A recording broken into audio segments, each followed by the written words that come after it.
은혜로운 찬양 감사합니다. 복음의 내용이죠. 우리들은 서로 비교하고 손가락질하지만 우리 주님은 그런 우리들을 그대로 품어주신다는 귀한 복음의 찬양 감사합니다. 올 한해 우리 교회 모든 성도님들이 그 복음 안에서 하나님의 위로를 경험하게 되시기를 주의 이름으로 축복합니다. 오늘 우리에게 주신 하나님의 말씀 보겠습니다. 이사야 43장입니다. 이사야 43장 1절에서 7절까지 말씀 보겠습니다. 이사야 43장 1절에서 7절 한 절씩 교독하고 우리 7절 함께 읽겠습니다. 제가 1절 먼저 읽겠습니다. 야곱아 너를 창조하신 여호와께서 지금 말씀하시느니라. 이스라엘아 너를 지으신 이가 말씀하시느니라. 너는 두려워하지 말라. 내가 너를 구속하였고 내가 너를 지명하여 불렀나니 너는 내 것이라. 내가 물 가운데로 지날 때 내가 너와 함께 할 것이라. 강을 건널 때 물이 너를 침몰하지 못할 것이며 내가 불 가운데로 지날 때 타지도 아니할 것이요 불꽃이 나를 사르지도 못하리니 대전하는 여호와 내 하나님이요 이스라엘의 거룩한 이요 내 구원자임이라. 내가 애굽을 너의 속량물로 구스와 스바를 너를 대신하여 주었노라.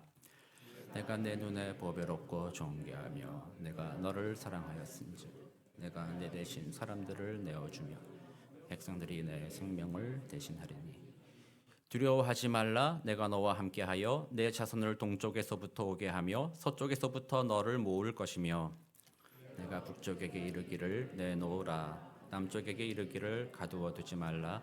내 아들들을 먼 곳에서 이끌며 내 딸들을 땅 끝에서 오게 하며. 함께 읽겠습니다. 내 이름으로 불려지는 모든 자 곧 내가 내 영광을 위하여 창조한 자를 오게 하라. 그를 내가 지었고 그를 내가 만들었느니라. 아멘.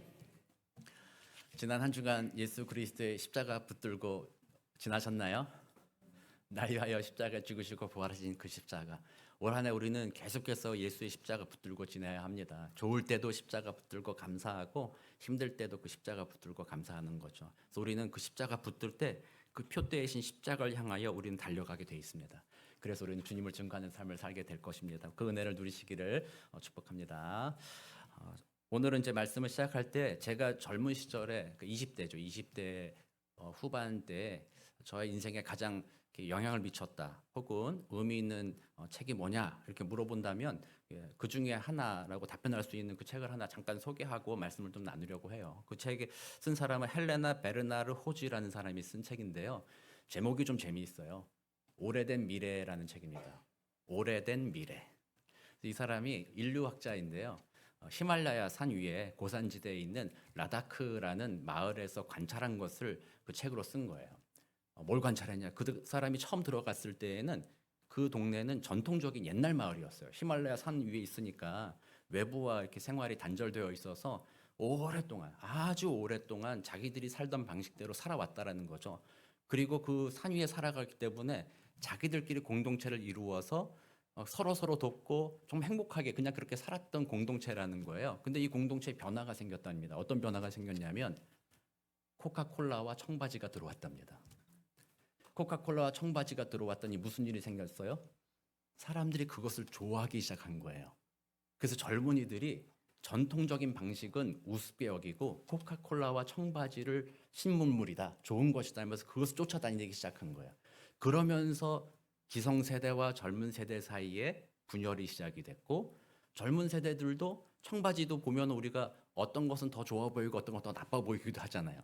누구는 청바지 입었네, 누구는 안 입었네. 이러면서 그 사이에서 젊은 사람들 사이에서도 분열이 시작됐다라는 거예요.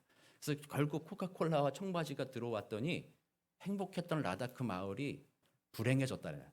사람들이 사는 건 똑같아졌는데 느낌이 이제는 나는 행복하지 않다. 내가 행복하려면 뭐가 있어야 된다고요? 코카콜라와 청바지가 있어야 된다. 그렇게 된 거예요. 그 공동체가 무너졌다라는 거예요. 그래서 그 사람의 이제 진단이 그거예요. 그러면 이 공동체는 어떻게 다시 행복을 회복할 수 있을까 했을 때 다시 그 오래된 미래, 옛날 그 전통 방식을 다시 회복한다면 그 미래는 이 불행했던 사회에서 다시 행복한 사회로 회복될 거다라고 얘기하는 거예요. 그래서 이 책의 그 주된 주제는 바로 오래된 과거의 전통 이런 것들이 사실은 미래에 대한 답이다 이렇게 얘기해요. 그래서 전체 주제는 자본주의가 가지고 온 폐해에 대해서 좀 이렇게 고발하고자 하는 그런 내용이긴 하는데요. 의미는 있어요. 그래서 이 책이 저에게 참 의미가 있었는데 오늘 말씀을 보면서 생각해 보니까 오래된 미래라고 했을 때 긍정적인 면도 있죠. 과거에 좋았던 것이 미래의 우리의 소망이다. 뭐 그런 이야기하니까 제가 마지막에 그 얘기를 나눌 거고요. 근데 또 과거에 잘못됐던 것들이 여전히 오늘날에도 또 미래에도 영향을 미쳐서 공동체를 무너뜨릴 수 있는 것도 있다라는 거예요. 그래서 오래된 미래라고 했을 때 가장 오래된 착각이 하나 있습니다. 우리 인류의 역사에 있어서 가장 오래된 착각, 가장 오래됐으면서도 여전히 힘을 발휘하고 앞으로도 그 능력은 사라지지 않을 것 같은 착각이 하나 있습니다. 그건 뭐냐면 창세기 3장에서 시작된 것이죠. 하나님, 인간이 내가 하나님이 되고자 하는 것, 그리고 내가 하나님이 됐으니 하나님은 필요 없다고 생각하는 착각이라는 거예요. 내가 삶을 살아갈 때 하나님은 나에게 필요 없습니다. 어떤 경우는 없어도 괜찮습니다라고 생각하는 경우도 있고, 더 나아가서는 뭐예요? 없는 게 더 좋습니다. 그렇지 않아요? 여러분들 일주일의 삶 한번 돌아보세요. 하나님이 여러분들의 삶에 있는 게 좋을까요? 없는 게 좋을까요? 어떠세요? 네, 오늘날 우리 믿는 자들은 당연히 하나님이 계신 것이 우리에게 복입니다라고 입술로 고백은 하죠. 그러나 오늘날의 사람들은 전혀 그렇게 살지 않는다라는 거죠. 어떻게 해서든 그 하나님, 또 그들은 하나님이라고 부르지도 않잖아요. 신이라는 이름의 그 존재는 이제는 죽여라. 이제는 그 신을 의지할 필요가 없다.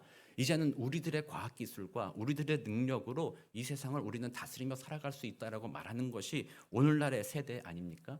그러나 그 하나님으로부터 떠난 그때로부터 창세기 3장 이후로부터 인류에게는 진정한 불행이 찾아왔다라는 것을 우리는 기억해야 되는 거죠. 그래서 오늘날 과학이 아무리 발전했다 하더라도 우리들의 삶이 과연 그 옛날 살던 우리 선조들이나 그 옛날 사람들보다 더 행복한가?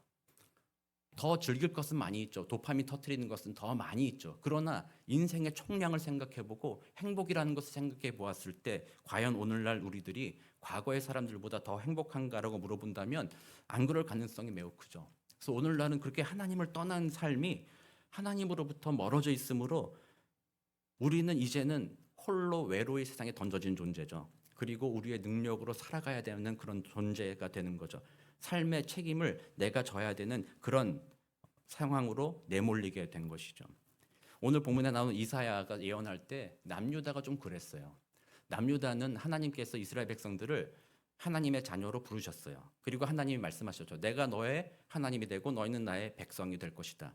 그래서 너희들이 나를 의지한다면 내가 너희들을 보호하고 영원토록 너희들과 함께 있을 것이다. 그리고 너희는 열방에 대해서 모든 나라에 대해서 제사장 나라가 될 것이며 너희들로 하여금 모든 나라가 하나님을 신뢰하고 믿을 때 행복하다는 것을 볼 수 있도록 너희들을 증인 삼을 것이다라고 하나님이 그들을 불러주셨어요.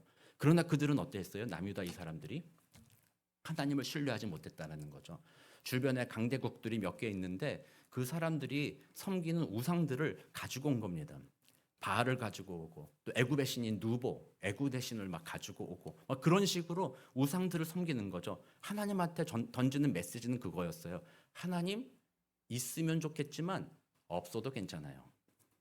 하나님 없어도 얘네들이 있어요. 이런 신들이 있어요. 이런 것들을 내가 붙잡으면 내 인생은 행복해질 거예요 라고 말했고 그렇게 우상 숭배를 하기 시작했죠. 그러나 성경에서 말하는 그 결과물은 뭐였어요? 그들이 우상 숭배를 하기 시작했을 때 남유다가 정말로 행복하고 복된 믿음의 공동체, 하나님의 가족 공동체를 이루어갔더라고 말하지 않아요. 선지서에서는요 지속적으로 이야기합니다. 너희들이 하나님을 버렸다. 거기에 멈추지 않고요. 너희들이 하나님을 버렸더니 너희들이 공의를 저버렸다.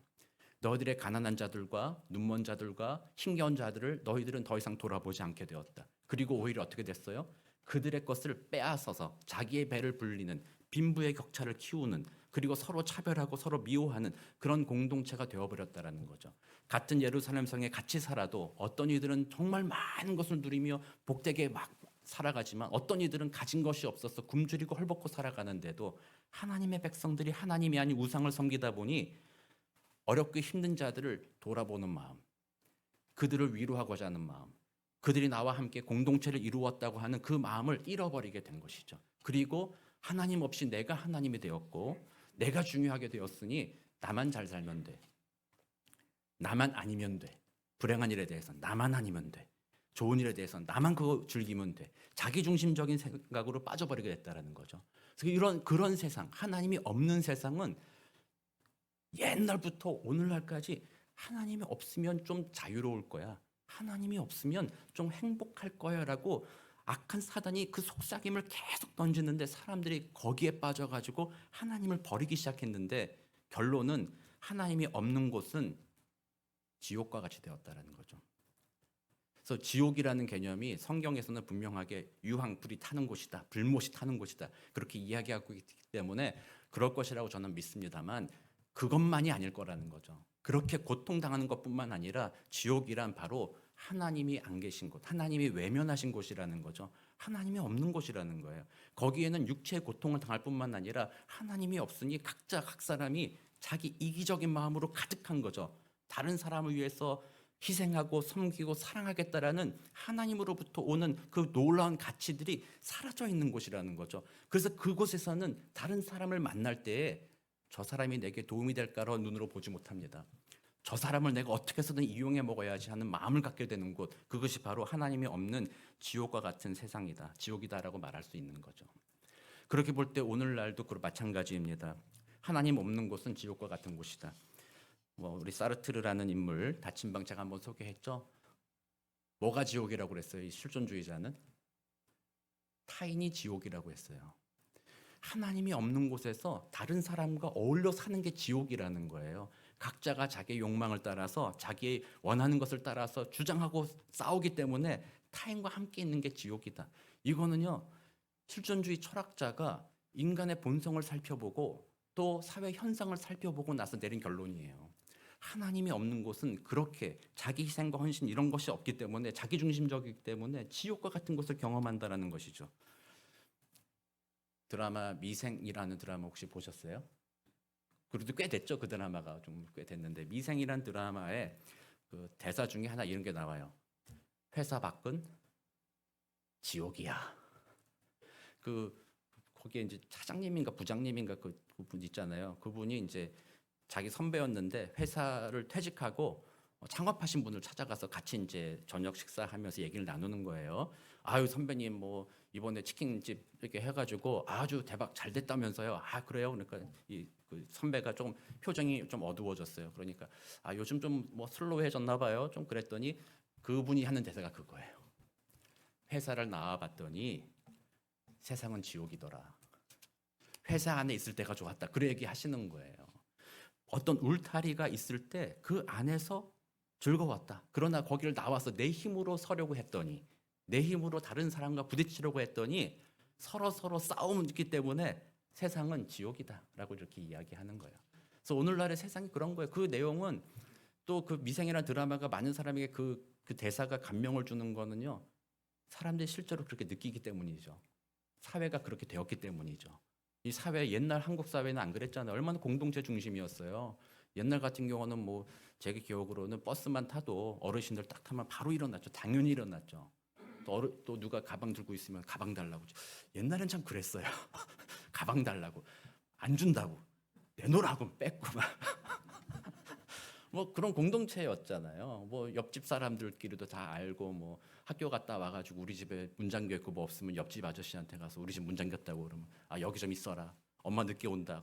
여기서 밥 먹어라. 밥 먹고 오고 막 뭐 그런 거 옛날에 있었잖아요. 근데 이제 요즘 세상이 점점 더 악해져 간다라는 게 이제는 그걸 상상할 수가 없는 거죠. 가방 달라고 그러면 뭐라 그래요? 얘가 또 혹시 무슨 이상한 마음 갖고 있는 거 아니면 왜 쓸데없이 친절할까? 뭐 이렇게 세상은 그런 것이다. 혹독한 곳이 되어버린 거 계속 그렇게 가는 거예요. 참 안타깝지 않습니까? 세상이 발전한다고 하잖아요. 과학은 이렇게 발전하고 편리해졌다고 하는데 진짜 행복은 정말 우리는 잃어버리고 살아가는 거죠. 진짜 잃어버리니까 찾는 즐거움이라는 것이 맨날 핸드폰 업데이트하는 것만 즐거움 아니겠어요? 아이폰 요즘 얼마나 나왔어요? 11인가? 뭐예요? 세븐. 저는 아예 개념이 없어가지고요. 세븐틴이나 나왔어요 벌써?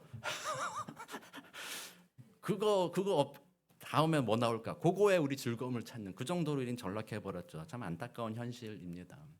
간혹 이제 성도님들이 이제 목회자인 저에게 이런 얘기도 하세요.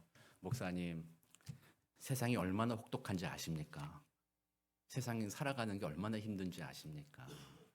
목사인 저도 잘은 모르죠. 정말 그렇게 부딪혀 살아가시는 분들을 잘 모르지만 교회에서 가끔씩 그런 경험을 하긴 하죠. 근데 그런 목회자의 그런 경험은 세상 속에 부딪혀 살아가는, 지옥과 같은 그런 세상 속에 부딪혀 살아가는 성도님들이 경험하는 것에 10분의 1 정도밖에 되지 않을 거라 생각합니다. 그래서 그렇게 부딪히며 살아가는 성도님들이 전 상당히 존경스러워요. 근데 그거는 그러면서도 안타까운 점이죠. 아, 그렇구나. 이 세상은 그렇게 하나님을 떠나서 자기들 생각대로 살아가기 시작하니까 더욱더 지옥이 되어 가는구나. 이것은 세상의 종말을 향하여 달려가고 있구나. 그것을 요즘에 계속 느끼게 된다라는 거죠. 그래서 우리는 이런 세상 속에 살기 때문에 우리들은 이 세상 속에서 환난을 경험하지 않을 수가 없는 것입니다.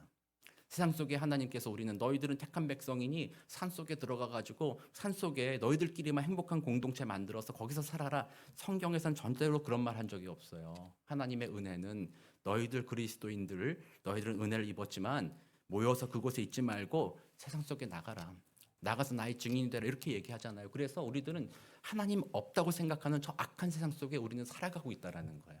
그러므로 그 인생을 살아갈 때 우리들에게는 고난이 없을 수가 없다라는 거죠. 다른 사람으로 인한 또는 나도 거기에 휩쓸려 가지고 나의 죄 때문에 생겨나는 그런 고난, 그런 어려움들을 우리는 당할 수밖에 없다라는 거예요. 그래서 어떻게 보면 인생은 아름다워는 아닌 것 같아요. 인생은 아름다워라는 영화 혹시 아세요? 제목은 멋지죠? 안을 들여다보면요 눈물 나는 영화거든요. 나치 수용소에 갇혀서 아들 살리려고 하다가 이제 부모들이 다 죽는 그런 내용이거든요. 처참한 인생이에요. 비꼬는 거죠. 인생이란 아름답지 않다. 처참하다. 그런 걸 얘기하고 마지막에 이제 아들을 살리는 거기에 약간의 사랑, 희생, 거기에 아름다움이 있다 얘기는. 그래서 이 사랑과 희생이라는 가치가 하나님 안에 있을 때 나오는 거거든요. 어쨌든 인생이란 삶을 살아가면서 우리들에게는 고난이 늘 눈앞에 있다라는 거죠. 다 아는 얘기 아니겠어요? 고난 없이 어떻게 인생을 살아갑니까? 특별한 사람에게만 고난이 오는 것은 아니죠. 목사들에게는 고난이 안 온다. 목사들에게는 어려움이 없다. 뭐 그렇지 않잖아요. 믿음이 아주 좋은 사람에게는 고난이 없다. 그렇지 않잖아요. 어떻게 보면 믿음이 아주 좋은 분에게 고난이 더 찾아오는 경우들도 있잖아요. 어느 날 갑자기 병이 찾아오기도 하잖아요. 나는 그런 병하고 상관없을 것 같아 보였는데 그런 병이 어느 날 찾아오는 경우들도 있잖아요. 경제적인 어려움도 나는 그렇게 어렵게 살 것 같지 않았는데 어느 날 그 어려움이 다가올 때도 있잖아요. 함께 관계 속에서 내 자녀만은 나에게 이렇게 안 할 것이라 생각했는데 자녀로 인해서 받은 상처들도 있고 나의 부모님은 그런 분이 아니신 것 같은데 부모로부터 받은 상처들도 있잖아요. 또 미래에 대한 불안, 특별히 오늘날이 더 그렇지 않습니까? 내일이 어떻게 변할지 모르잖아요. 지금 뭐 세상 사람들은 AI가 이제 특이점이 왔다. 5년 안에 세상은 완전히 새로운 세상 될 거다. 우리가 상상하지 못할 새로운 세상 될 거다. 그러나 거기에 대해서는 다들 불안하는 것이죠. 그때 우리가 뭘 할까? 인간이란 뭘 해야 될까? 생각해 보면 암울한 거예요. 뭘 해야 될지 모르겠습니다. 어쨌든 그런 인생이라는 것이 참 편안하고 우리가 생각하는 대로 모두가 잘 되었으면 좋겠으나 인생이란 그렇지 않다라는 거죠. 여기 계신 모든 분들이 다 간증이 있지 않습니까? 여기 계신 여러분들의 인생에 고난이 없는 인생이 어디 있겠습니까? 모두 다 그 고난의 시간들을 겪고 계시잖아요. 근데 문제는 그것입니다. 우리는 그런 환경에 던져져 있다라는 거예요. 세상 속에 하나님을 모르는 자들, 하나님 없다고 하는 자들과 더불어 살아가고 하나님 우리를 그곳에 보내셨기 때문에 그곳에 살아가는 이 땅에서는 우리는 계속해서 그런 환경에 노출됐다라는 거예요. 우리에게는 고난과 어려움이 반드시 찾아올 거라는 것이죠. 문제는 무엇이냐면 그 고난과 어려운 환경 가운데 우리가 어떤 마음을 갖느냐가 진짜 큰 문제라는 거예요. 많은 사람들이 사람이기 때문에 고난이 다가오고 어려움이 다가오면 두려워하거나 낙심하게 됩니다. 두려움과 낙심이 크게 되면은 더 이상 아무것도 하지 못합니다. 상황은 똑같은데 어떤 사람은 두려움을 느끼지만 두려움을 이겨냅니다. 그랬을 때 그 상황을 돌파해 나가는 사람이 있습니다. 그러나 어떤 사람은 똑같은 상황에서 두려움이 너무나도 커가지고 그 두려움 때문에 상황을 돌파해 나가지 못하고 거기가 끝인 사람이 있습니다. 외상후 스트레스 장애라고 해서 군인들의 경우도 그런 경우가 있어요. 끔찍한 상황을 목격하고 나서 너무 공포에 휩싸인 거죠. 두려움에 휩싸이게 된 것이죠. 그래서 전쟁터에 나가서 분명히 잘 생각하면 이리로 피할 수도 있고 저쪽으로 피할 수도 있고 살아날 수 있는데 그 상황에 임하면 두려움이 사로잡혀가지고 생각을 하지 못하게 됩니다. 그래서 그 자리에서 그냥 마무리되는, 스스로 목숨을 한다거나 어떻게 돼서 끝나는 그런 경우들이 생긴다라는 것이죠. 그래서 결국 중요한 문제는 뭐냐면 우리들에게 주어진 환경을 바꾸려고 하는 것은 쉽지 않다는 겁니다. 그 환경은 언제라도 우리에게 새롭게 도전할 겁니다. 하나의 문제를 해결하고 나면 다른 문제가 또 찾아올 것입니다. 그 상황은 변하지 않습니다. 그러므로 그 상황에 우리에게 주어진 이 마음, 이것을 다스리는 것이 정말로 중요한 것이죠. 무엇보다 너희들의 마음을 지키라고 말씀하신 예수님의 말씀이 바로 그것인 거죠. 우리는 두려워하지 않거나 낙심하지 않는다라는 강철 마음을 가졌다, 이렇게 말할 수 있는 사람은 아무도 없습니다. 예수 믿더라도 두려운 마음 들 수 있습니다. 예수 믿더라도 낙심할 수 있습니다. 모든 것은 끝났다, 이제 절벽이다, 절망이다, 더 이상 할 게 없다, 이렇게 끝날 수도 있습니다. 이렇게 끝난다면 그 환경에 지는 것이죠. 그 환경에 끝나는 것이죠.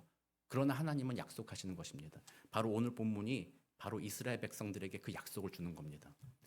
너희들 다 끝난 것 같지? 지금 이사야 이 43장은요, 바벨론에게 포로로 끌려가고 난 다음에 하나님이 주신 약속이에요. 예루살렘 성전이 완전히 무너져 버리고 소망이 끊어져 버렸습니다. 블레셋으로 많은 사람들이 포로로 끌려갈 것입니다. 그리고 이스라엘은 더 이상 다윗의 왕조가 끊어져 버렸을 것이고 더 이상 이스라엘 나라를 회복할 수 있는 아무런 기대와 소망이 없을 것입니다. 모든 것이 끝났다. 모든 상황과 환경을 보니 낙심과 절망만 남아있다. 그런 공동체에게 하나님이 주시는 말씀입니다. 그 환경, 그 가운데 너의 마음을 붙들어라. 너는 내 것이라 라고 약속하시는 것입니다. 너가 할 수 있는 일 아무것도 없지. 지금 그 상황 가운데 모든 것이 끝난 것 같지. 너의 마음에 두려움과 걱정과 염려, 좌절과 낙심이 너의 마음에 가득하지. 어떻게 보면 그것이 인생이다. 그러나 그 상황 가운데 들려오는 복된 소식이 하나 있습니다. 뭐예요? 그 복된 소식이 뭐예요? 오늘 본문 43장 1절, 너를 지으신 이가 말씀하시느니라. 너는 두려워하지 말라. 내가 너를 구속하였고 내가 너를 지명하여 불렀나니 너는 내 것이라. 아멘. 그 환난 가운데 있는 너를 내가 지명하여 불렀다라고 말합니다. 그냥 뭐 대충 여러 사람들 중에 몇 명 1번, 3번, 5번 나와 뭐 이렇게 부른 게 아니라는 거예요. 이 지명하였다는 것은 우리의 고통을 직시하신 거죠. 그 하나님이 아시는 거죠. 그리고 그 고통 가운데 있는 이들의 이름을 부르신 겁니다. 너는 특별하게 내가 택하였다. 너는 대체할 수 있는 인간이 아니다. 너 자체만으로도 내게는 독특하며 내게는 가장 귀하다라고 말씀하시는 것이 지명하여 불렀다라는 표현입니다. 여러분들은 하나님 앞에 그런 대상들입니다. 한 사람 한 사람이 그렇게 귀한 존재입니다. 우리의 자녀들이 뭐 여러 명 있어도 어떤 자녀는 잘 되는 자녀들이 있고 어떤 자녀는 좀 어려움을 겪는 자녀들도 있잖아요. 그럴 때 여러분들이 생각하기를 어려움을 겪는 자녀가 있지만 그래도 잘된 자녀가 있으니까 마음의 위로를 얻는다. 이러신 분이 있어요, 없어요? 없잖아요. 그 고난당하는 자녀, 그 자녀의 마음을 두잖아요. 하나님의 마음이 그거예요. 지명하여 불렀다라는 것이 너는 대체 불가하다. 너는 내가 독특하게 택하였다. 그러니 너는 내 것이다. 그리고 이 내 것이다라는 표현이 그냥 값 주고 샀으니까 내가 내 마음대로 하겠다라는 그런 의미는 아닙니다. 이것은 너는 내 편이 되었다라는 의미예요. 너는 나와 가족이 되었다라는 의미죠. 그래서 너는 나에게 특별하다라는 의미가 바로 너를 지명하여 불렀다라는 이 표현이라는 것이죠. 그래서 하나님께서 고난 중에 있고 절벽과 같은 상황, 절망적인 상황에 있는 이스라엘 백성들에게 이 말씀을 주는 겁니다. 지금 두렵지? 지금 낙심되지? 그러나 기억해라. 내가 너를 지명하여 불렀노라. 전능하신 하나님이 내가 너의 고통을 알며 너를 지명하여 불렀으니 뭐 하라는 거예요? 그 순간 낙심치 말고 두려워하지 말고 나를 보라라는 거죠. 하나님이 하신다라는 겁니다. 그 오늘 본문 내용 쭉 보면요, 하나님이 그 가운데 이렇게 합니다. 물 가운데 지나고 불 가운데 지난다고도 얘기합니다. 하나님이 너 앞으로 걸어갈 때 물웅덩이가 있으면 물을 말라버리겠다. 불이 너 앞에 있다면 그 불을 꺼버리겠다. 이렇게 말씀하시지 않았습니다. 우리가 이 땅을 살아가는 것을 하나님은 아시기 때문이죠. 저 천국에 가면 그렇게 될 겁니다. 영원하신 하나님 나라에 이를 때 하나님은 우리 앞에 물을 다 없애버릴 겁니다. 그때 불도 다 꺼버릴 겁니다. 그때는 영광스러운 하나님 나라의 기쁨으로 살아갈 그날이 우리에겐 예비되어 있습니다만 이 땅을 살아가는 동안에 우리 앞에 물과 불이 있을 것입니다. 하나님 알고 계십니다. 하나님이 믿지 않고 하나님 없다고 생각하는 이 세상에서 성도들은 그 길을 걸어갈 수밖에 없다는 것을 하나님이 말씀하시는 거예요. 그러나 뭐라고 하세요? 내가 그 자리에 함께 하겠다라고 하시는 거예요. 하나님, 전능하신 하나님이 너와 함께 하겠다. 그래서 물 가운데 지나가도 너는 빠지지 않을 거다. 불을 가운데 지나가도 불이 너를 태우지 못할 거다. 이 말은 뭐예요? 마음을 상하지 않도록 용기와 능력을 그 안에 더해줄 거다라는 거예요.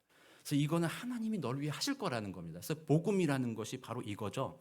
절망 중에서 옆에서 그래 너 힘내봐, 열심히 해봐, 네가 좀 노력해봐, 좀 이것 좀 해보면 안 되겠니? 이 정도가 복음은 아닙니다. 그런 거는요 어떻게 보면요 저주잖아요. 그런 일 경험해 보신 적 있으세요? 최선을 다해서 뭔가를 딱 했는데 실패했어. 더 이상 할 것도 없어. 근데 옆에 와가지고 위로하는 사람이 야, 또 더 이렇게 열심히 해봐 이렇게 하면 그 말이 위로로 들려요? 아니면 뭐로 들려요? 뭐야? 내가 그동안 열심히 안 했다고 네가 나를 함부로 이렇게 얘기하는 거야. 안 이꼽게 들리잖아요. 하나님, 복음이란 그게 아닙니다. 복음은 우리가 모든 것을 소진하고 아무것도 할 수 없는 그 순간에도 하나님이 약속하는 너 끝난 것 같지? 너 힘없지? 내가 너를 불렀다. 내가 너를 일으키고 내가 너와 함께 가겠다라고 말씀하시는 것이 바로 복음이에요. 그래서 복음인 거예요. 그 복음의 은혜를 이스라엘 백성들에게 약속하여 준 겁니다. 물 가운데 지나도 불 가운데 지나도 전능하신 내가 너의 아버지가 되어서 너를 지켜주리라. 그리고 나는 너의 아픔을 나는 안다. 히브리서 보면 이런 얘기 있죠. 히브리서 4장 15절에 우리에게는 대제사장은 우리의 연약함을 동정하지 못하실 리가 아니요 모든 일에 우리와 똑같이 시험을 받으신 이로되 죄는 없으시니라 라고 얘기합니다. 우리의 연약함을 동정하지 못한다. 또는 옛날 번역은 체휼하지 못한다라고 번역을 했어요. 체휼한다는 것은 경험에서 알므로 그 고난에 대해서 내가 헤아리고 있다라는 그런 뜻이에요. 우리 하나님이 여러분들이 고난 중에 슬픔을 겪고 어려움을 겪는 그 과정 중에 하나님이 그 아픔을 헤아려 준다는 거예요. 때때로는 목사인 제가 여러분들이 고난당할 때 신방하고 이야기 나누고 또 공감해 드리기도 합니다만 저는 항상 한계를 느낍니다. 여러분들이 당한 고난을 대충 뉘앙스는 알겠어요. 분위기는 알겠어요. 얼마나 힘드실까 알겠지만 그게 진짜 제 마음으로 뼛속까지 막 느껴져가지고 같이 떼굴떼굴 굴면서 눈물 흘리고 아파하고 이렇게까지가 안 되는 거예요. 그래서 그게 제 마음에는 좀 한계라고 생각이 들어요. 뭐 많은 분들은 그래도 인간이기 때문에 그 정도 공감해 주는 것에 대해서도 기뻐하시긴 하지만 제 마음으로서는 그런 고통 중에 제가 완벽하게 공감해 드리지 못하는 부분들이 참 안타깝고 아쉽다라는 생각이 들어요. 근데 그게 인간의 한계이지 않겠어요? 그러나 우리 예수님은 다르다는 거죠. 우리 예수님은 여러분들의 아픔을 정말 그 뼛속까지 그 아픔과 정말 떼굴떼굴 구르면서 정말 이건 못 살겠습니다. 그 슬픔까지도 우리 예수님은 다 알고 계신다라는 거죠. 헤아리고 계신다라는 거예요. 그래서 그 예수님이 고난의 순간에 같이 계셔 주신다라는 거죠. 예수님은 십자가의 고난, 단지 육신의 고난뿐만 아니라 사랑하던 사람들로부터의 배반을 당하는 고난, 세상 사람들로부터 조롱당하는 그 모든 고난, 감히 인간으로서는 겪기 힘든 모든 고초를 다 경험하신 분이시잖아요. 그러니까 그분이 여러분들의 아픔을 다 알아주신다라는 거죠. 그리고 그분이 또 오늘 본문에서 보면 결국에는 어떻게 한다고요? 다시 일으켜 세워주신다라는 거죠. 고난 중에 다시 회복시켜 주시는 분이 바로 우리 하나님이시라는 것입니다. 그래서 하나님의 복음이 우리에게 그런 거죠. 너 할 수 없지? 너 고통 중에 있지? 세상 속의 환난과 핍박 가운데 항상 마음이 두렵고 불안하지? 걱정과 염려가 너의 삶에 그치질 않지? 그러나 알아라. 내가 너를 지명하여 불렀다. 그리고 내가 너와 함께한다. 그러니 내가 너에게 베풀어준 이 은혜, 이 복음의 메시지를 붙들어라라는 거예요. 바로 그 복음의 메시지, 하나님이 하신 일들 바라보고 그것을 붙들 때에 우리의 마음은 두려움과 낙심으로 인하여 무너지지 않는다라는 거죠. 그 예수의 복음을 붙들 때에 상황과 환경이 우리를 도전한다 할지라도 잠시 잠깐 두려워하고 낙심이 온다 할지라도 다시 일어날 수 있다라는 거예요. 그래서 세상 속에 그런 구별된 자로 살아갈 수 있게 해주신다라는 것이 하나님의 은혜고 그게 바로 복음의 능력이라는 거예요.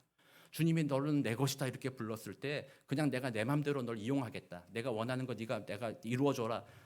오늘 이제 본문의 끝에 보면은 나의 영광을 위하여라고 표현이 있는데 이것처럼 너는 내 영광을 위하여 살아라 뭐 이런 식으로. 그래서 내 영광을 위하여 산다. 주님의 영광을 위하여 산다라고 하는 것이 우린 때때로는 오해합니다. 먹든지 마시든지 무엇을 하든지 주님의 영광을 위하여 하라 하니까 내가 힘들어도 뭔가를 하고 주님을 위해서 뭘 하고 이런 것들로만 생각하는데요. 사실은 그것 이전에 하나님을 하나님으로 인정하고 그 그 하나님의 은혜를 누리며 살아가는 것이 주님의 영광을 위하여 살아간다라는 거죠. 하나님이 없이 살아가는 것은 하나님의 영광을 더럽히는 거죠. 그러나 이 하나님을 모르는 세상 속에, 하나님 필요 없다고 하는 이 세상 속에 나는 하나님과 함께 가야만 한다. 그 복음을 붙드는 거죠. 하나님이 나와 함께 하셔야만 한다. 나는 그분과 함께 있어야만 된다라고 고백하고 그 믿음으로 살아가는 것이야말로 하나님의 영광을 위해 사는 거예요. 그러니까 여러분들이 교회 생활하면서 오늘 주님의 영광 위해 산다 했을 때 내가 교회 봉사 열심히 하고 또 세상 속에서 뭔가 열심히 해서 성공을 이룬 다음에 사람들이 당신이 어떻게 그렇게 성공을 이루었습니까 했을 때 이 모든 거 하나님이 하셨습니다. 그런 영광을 드러내는 것, 그런 것도 필요합니다. 그것도 맞는 말이죠. 그렇게 말하는 사람도 정말 주님의 도우심을 알았기 때문에 그렇게 이야기하는 거죠. 그러나 그런 영광은 어떻게 보면 가벼운 영광입니다. 그거는 부차적인 거고요. 진짜 하나님의 영광, 그것을 위해 살아간다라는 거는요, 이 어두운 세상 속에 나는 하나님을 의지하며 삽니다. 그게 주님의 영광 위해 살아가는 것입니다. 그게 바로 우리가 처음에 말한 대로 하나님 없는 세상은 상처와 아픔과 갈등으로 가득할 수밖에 없잖아요. 그런 세상 속에서 우리는 하나님을 모시고 살아가는 거죠. 주님이 날 위해 하신 일들을 기억하는 거죠. 나는 그 주님께 속한 자라는 것을 기억하는 거죠. 그 믿음으로 이 땅을 살아간다면요, 세상 사람들과 다르게 살아갈 수밖에 없는 거죠.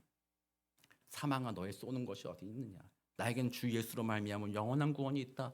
그러니 너의 그 사망 아무것도 아니다. 나는 그 육신의 그 일을 위하여서 허튼 짓 하지 않겠다.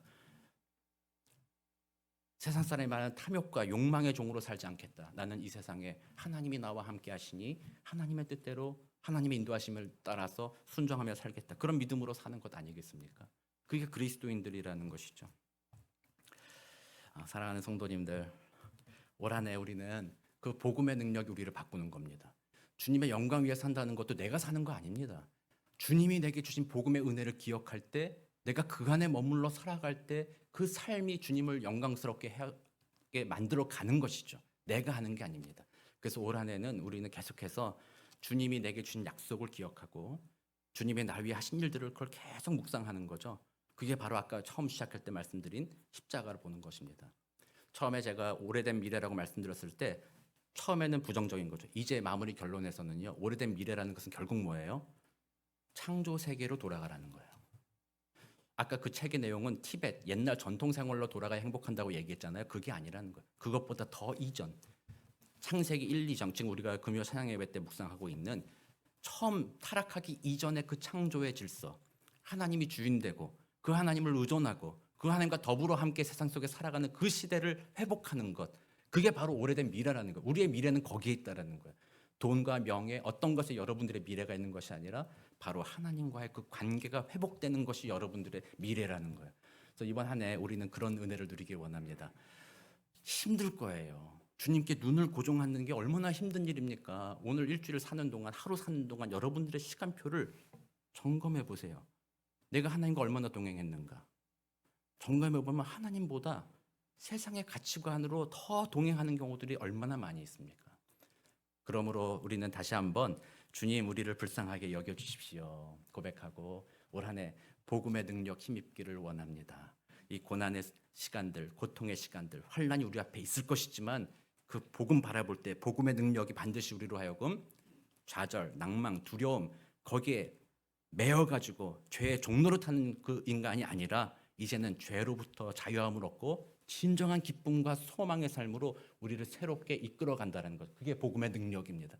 그 은혜를 살 때 우리는 세상 속에 하나님을 증거하는 삶을 살죠.